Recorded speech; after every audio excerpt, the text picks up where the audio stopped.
Paano ka nga nakakasungkit ng corona during that time or during the preliminary competition, or should I say, paano mo makakamit yung tagumpay mo kung hindi mo susubukan? Lahat ng mga ito ay mayroon consequences or tinatawag na pagbalansi.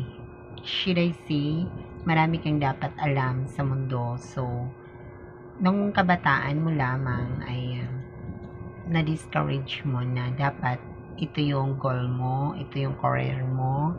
Pagdating ng araw, this is the successful in life.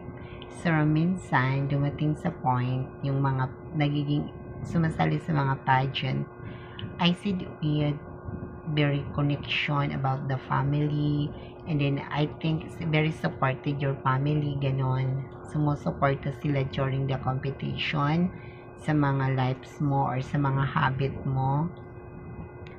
They're really good in performance. So, pinipili ng mga judge kung ano yung magiging resulta ng yung pagsali sa confidentially ng Mr. Pampanga Philippines. Actually, ito yung kanilang lady performance during the time, no? Is a very handsome boy. Siya yung handsome boy, or I said, we should training, dapat physical fit, then I think it's be a body or just mataba.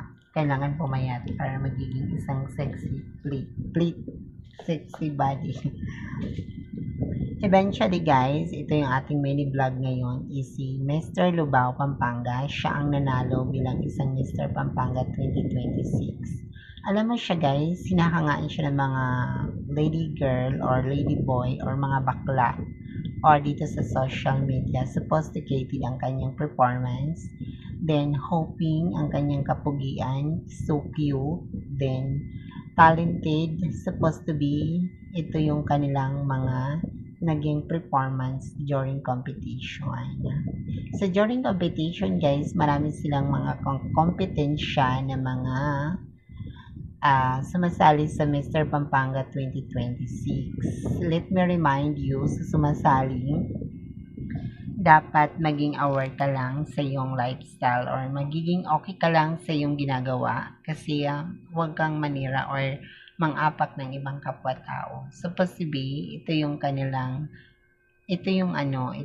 talent niya guys. Si Mr. Lubao Pampanga.